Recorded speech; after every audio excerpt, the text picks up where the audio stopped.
नमस्कार दोस्तों, स्वागत है आप सभी का पाथ फाइंडर पर। तो जो दोस्त मुझसे पहली बार जुड़ रहे हैं उनके लिए मेरा नाम किंजल चौधरी है। आप मुझसे मेरे टेलीग्राम चैनल पर जुड़ सकते हैं और साथ ही साथ ये मेरी अनअकैडमी प्रोफाइल है जहां पर ज़रूर फॉलो करें। तो टेलीग्राम चैनल पे टाइम टू टाइम आपको पीडीएफ अपडेट्स मिलते रहेंगे।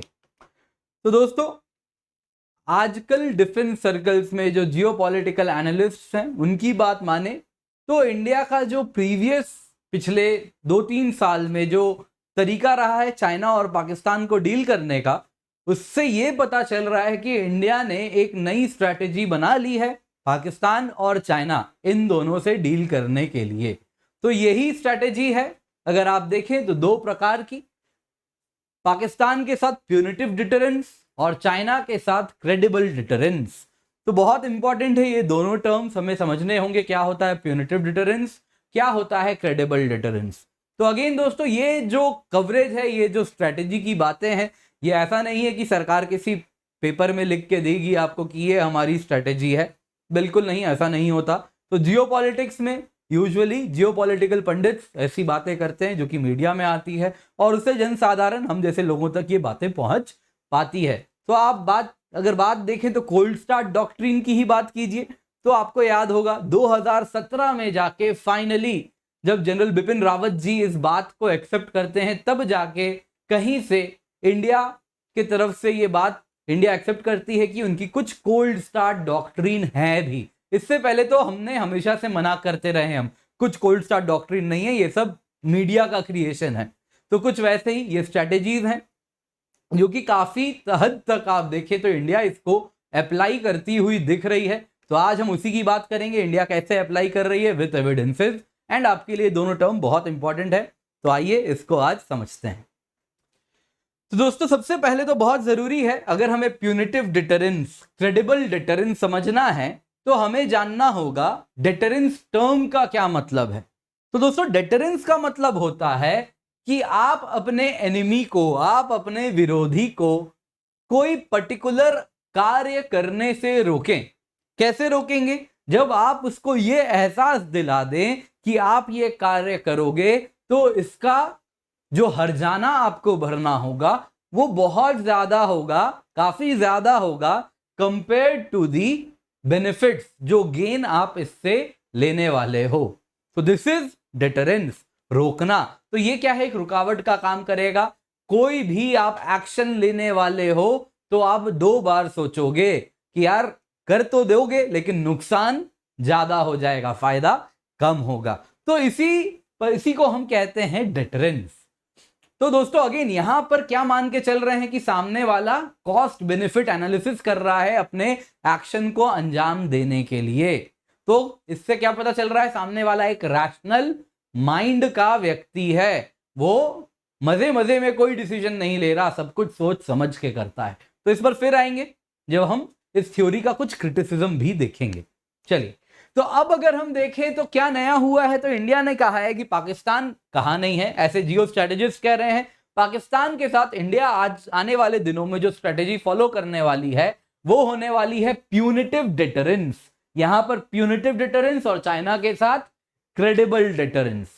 इसके सिवा आने वाले दिनों में इंडिया की जो स्ट्रेटेजी है वो सिर्फ और सिर्फ मिलिट्री अकेले इस्तेमाल नहीं करना है, उसमें डिप्लोमेसी, इकोनॉमी, हर प्रकार से अपोनेंट को कमजोर करना है। तो तीनों को मिला के इस्तेमाल करना है, इंटीग्रेटेड रिस्पॉन्स हमें विरोधी के सामने पेश करना है। तो आइए अब हम 2 टर्म समझेंगे डिटरेंस समझने के बाद।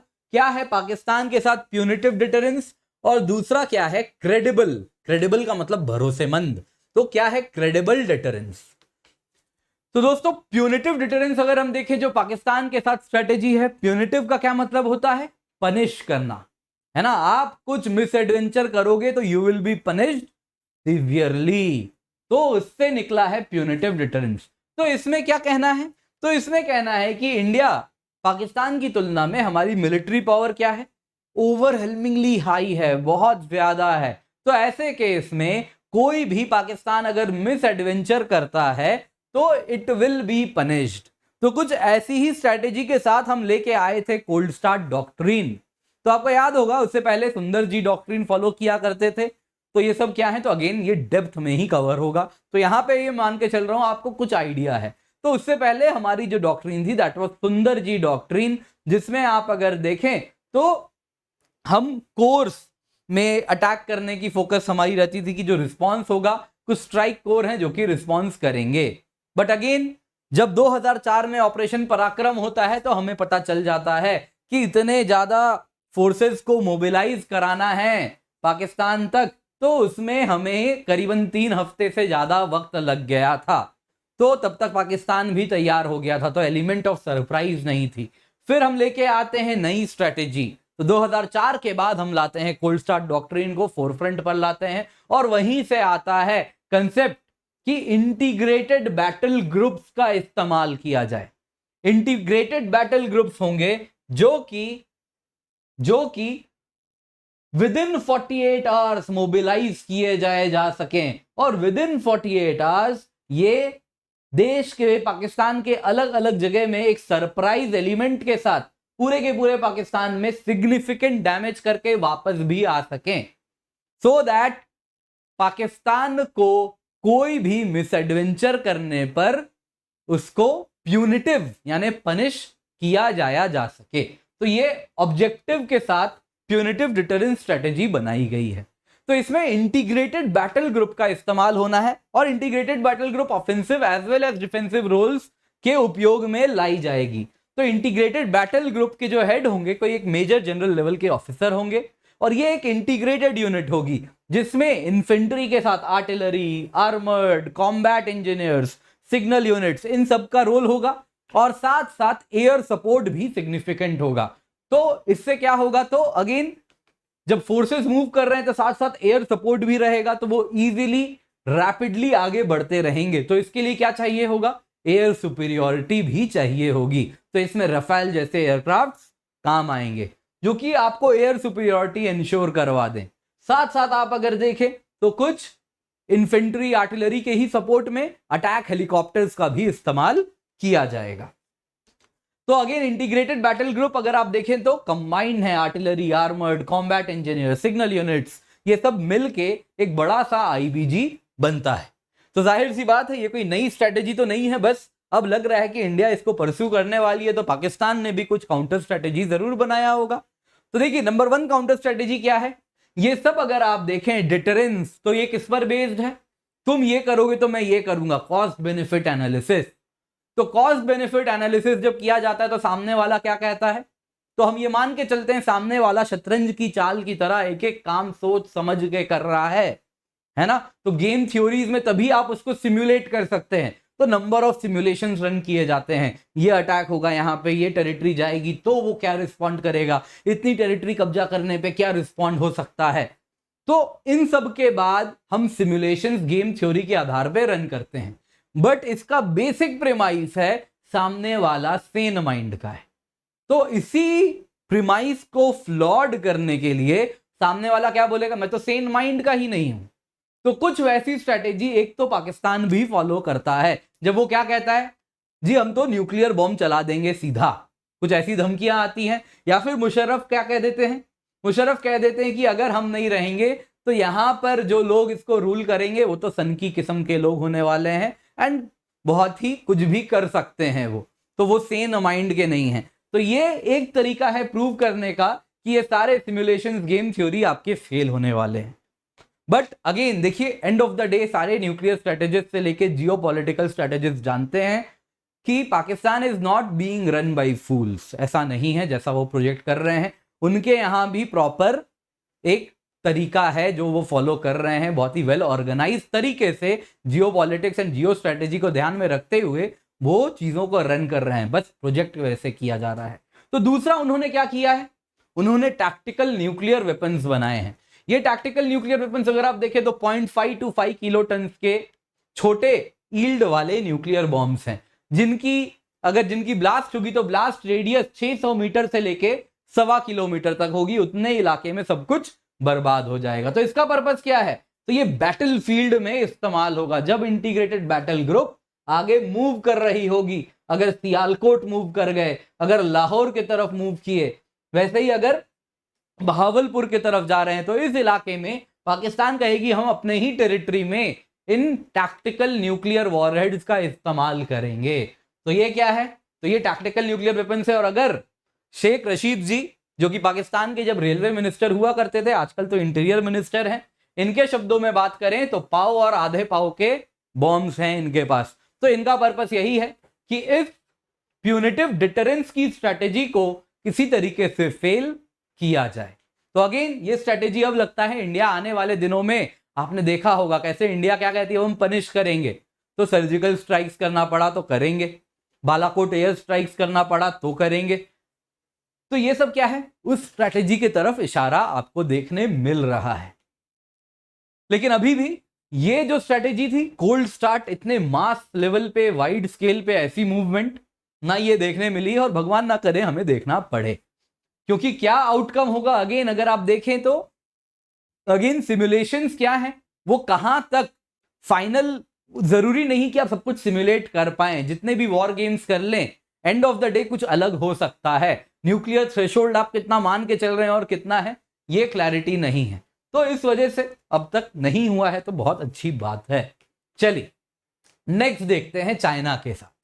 तो दोस्तों चाइना के साथ हमारी स्ट्रेटेजी है क्रेडिबल डिटरेंस, कि चाइना को मालूम हो कि भाई हमारे पास इतना फायर पावर है कि हम आपको अच्छा खासा डैमेज करवा सकते हैं। आप ये मत सोचिए कि हम फिलीपींस या फिर हम कोई वियतनाम जैसी कंट्री है जिसकी आप टेरिटरी ले लेंगे और हम कुछ ना करें, हम जवाब देंगे। या फिर आपने देखा होगा चाइना किस तरीके से साउथ चाइना सी वाले रीजन में टेरिटरी ऑक्यूपाई की है बिना गोली चलाए। क्यों? किसी ने उसे रिस्पॉन्ड तक नहीं किया। अगर रिस्पॉन्स मिलता, वैसे वियतनाम से चाइना हार भी चुकी है एक बार, ठीक है। तो आप अगर देखें तो बेसिकली साउथ ईस्ट एशिया के छोटे छोटे कंट्रीज जैसे हम नहीं हैं, या फिर सेंट्रल एशिया के कुछ कंट्रीज जैसे हम नहीं हैं, हम एक बड़े कंट्री हैं और आपको मिस एडवेंचर पर अच्छा खासा डैमेज हम करेंगे। तो ये क्या है? Credible deterrence. तो ये पॉलिसी चाइना की एक साइकोलॉजी है, उसी को एक्सप्लॉइट करती है। तो चाइना अपने आप को मिलिट्री टर्म्स में यूएस का इक्विवेलेंट मानती है। तो अगर यूएस का इक्विवेलेंट है तो जाहिर सी बात है उसको एक इमेज मेंटेन करना है। कुछ वैसी ही बात है, अगर आप मोहल्ले के गुंडे हैं और स्कूल के गुंडे से लड़ने बैठ जाएं, स्कूल का गुंडा 2 झाप भी मार देता है तो बेइज्जती हो जाती है, भले बदले में उसको मुक्का पड़े, बहुत ज्यादा मुंह हाथ फूल जाए, टूट जाए, उसके बावजूद बेइज्जती तो हो जाती है। तो कुछ वही साइकोलॉजी का इस्तेमाल किया जा रहा है। चाइना यूएस का इक्वल समझता है खुद को, और इस अनुसार उसको एक इमेज, ग्लोबल इमेज मेंटेन करनी है, और वही इमेज वो पोर्ट्रे करता है। और इंडिया उसको ये एहसास दिला रही है कि हम आपको सिग्निफिकेंट डैमेज कर सकते हैं, और अगर जरूरत पड़े तो हम हेसिटेट नहीं करेंगे रिस्पॉन्ड करने में। आपको 2 झाप तो जरूर पड़ सकता है इस दौरान। तो यही स्ट्रेटेजी है इंडिया चाइना स्ट्रेटेजी। तो आप अगर देखें तो ये स्ट्रेटेजी क्या है? Credible deterrence. तो चाइना को हम कन्विंस कर रहे हैं कि आपको जो कॉस्ट है इसका, आपका ग्लोबल इमेज टार्निश हो जाएगा, आप यूएस के इक्विवेलेंट नहीं कंपेयर होंगे अब दुनिया में। ये ग्लोबल हाई टेबल पे आपको बैठना है तो हम उस टेबल पे नहीं बैठने देंगे, ये आपका कॉस्ट है। तो आपको जो बेनिफिट मिलने वाला है मिस एडवेंचर से, आप सोच लीजिए क्या वो वर्थ इट है। तो इसके साथ हम इस तरीके से चाइना को डिटर कर रहे हैं अपना एक्शन को अंजाम देने से। और उसके लिए हमने क्या किया है?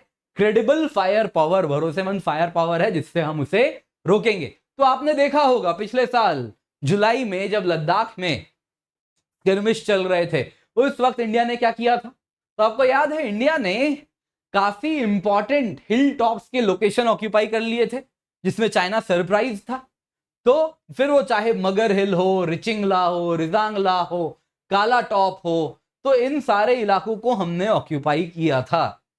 और इससे क्या हुआ था? चाइना के जो फिंगर 4 के लोकेशंस थे, है ना, पीएलए के पोस्ट थे जमीन पर, तो हम ऊपर के हाइट पर आके उसको इजीली हमारे फायर पावर के सामने आ चुके थे, फायर पावर से एक्सपोज हो चुके थे। तो चाइना को हम यही एहसास दिला रहे थे कि आप मिस एडवेंचर करोगे तो you will have a cost to bear, you will face bloody nose this time.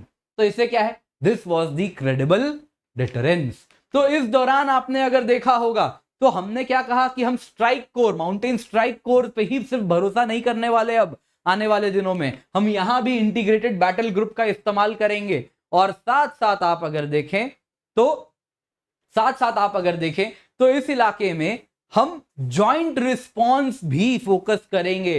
तो आपको जॉइंट रिस्पॉन्स मतलब आर्मी, एयरफोर्स, नेवी सबका इस्तेमाल करना, इसी इलाके में नहीं बाकी थिएटर्स में भी कर सकते हैं। तो आपको याद होगा गलवान क्लैश के बाद इंडियन नेवी ने चुपचाप साउथ चाइना सी में वॉरशिप्स डिप्लॉय कर दिए थे। वो क्या था, वो चाइना को यही अंदाजा दिलवा रही थी बात कि हम बाकी रिस्पॉन्स भी ओपन करेंगे, नेवी भी वहां पर, आपके साउथ चाइना सी वाले रीजन आपका वल्नरेबल इलाका है, फिर वो चाहे स्ट्रेट ऑफ मलक्का हो वो भी एक्सपोज होगा। साथ साथ एयरफोर्स आपको याद होगा तुरंत MiG-29 वहां पे उड़ने शुरू हो गए थे, साथ साथ Su-30s भी वहां पे डिप्लॉय हो गए थे। Su-30 MKI तो खैर बाद में हुए थे, लेकिन मेजरली MiG-29 वहां पर वर्क हॉर्स था इंडिया के एयरफोर्स का। तो ये सारे रोल भी थे, तो आर्मी, एयरफोर्स, नेवी सबका इस्तेमाल होगा, हम पीछे नहीं रहने वाले। और साथ साथ जो मैंने बिल्कुल स्टार्टिंग में कहा था कि ओवरऑल स्ट्रेटेजी सिर्फ मिलिट्री नहीं, डिप्लोमेसी एंड इकोनॉमिक्स, इन दोनों को भी इंटीग्रेट करेगी। तो डिप्लोमेटिक लेवल पे भी टॉक्स कंटिन्यूअसली किए जा रहे थे, याद है आपको, तो डिप्लोमेटिक टॉक्स हो रहे हैं। फाइनली जब ये काला टॉप, हेलमेट टॉप, ये सारे इलाके जब ऑक्यूपाई होते हैं, उसके बाद जाके चाइना थोड़ी कन्विंस होके बात करती है टेबल पे। तो डिप्लोमेसी का भी इस्तेमाल है और इकोनॉमिक्स का भी इस्तेमाल। तो इंडिया ने क्या किए थे, बहुत सारे चाइनीज ऐप बंद किए, अभी रिसेंटली 5G ट्रायल्स चाइना को पार्टिसिपेट नहीं करने दिया। तो ये सारी चीजें भी की जाएंगी। तो military action, diplomatic action, economic action, ये सब इंटीग्रेट होके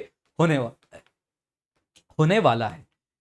तो दोस्तों इसके साथ आज की क्लास यहीं पर समाप्त करते हैं। अनअकैडमी जब भी आए यूजी कोड KC10, क्योंकि इससे सिर्फ 10% ऑफ नहीं मिलता, आपको बेस्ट मेंटरशिप मिलेगी, डायरेक्ट हैंड होल्डिंग मिलेगी एंड बेस्ट नोट्स मिलेंगे। और साथ साथ दोस्तों जो गाइडेंस है वो सारे subjects of GS, SA and geography optional को कवर करती है। इसके सिवा दोस्तों आपको बता दूं मैं, अनअकैडमी में आइकनिक एंड प्लस दोनों कोर्सेज अवेलेबल हैं, इंडिया के बेस्ट एजुकेटर्स के द्वारा ये कोर्स रन किए जा रहे हैं। इसके सिवा दोस्तों मेगा सब्सक्रिप्शन ऑफर अभी भी है हमारी, और 4-in-1 ऑफर भी अभी हम रन कर रहे हैं, तो इसका हिस्सा जरूर बने। और 26 में से नए बैचेस भी स्टार्ट हो रहे हैं, तो इससे हमसे जुड़े एंड इन सारे कोर्सेज में एनरोल जरूर हो। तो जो कॉस्ट है प्लस सब्सक्रिप्शन की 2 साल की है, after using the code KC10 64,800 rupees. Iconic course की 2 साल की कॉस्ट है, after using the code KC10 1,04,175 rupees. इसके सिवा दोस्तों फ्री टेस्ट सीरीज भी हैं, और साथ साथ इंडिया की biggest scholarship Unacademy combat run की जा रही है। तो use the code KC10 and उसका हिस्सा बने। Thank you so much for joining and have a great day.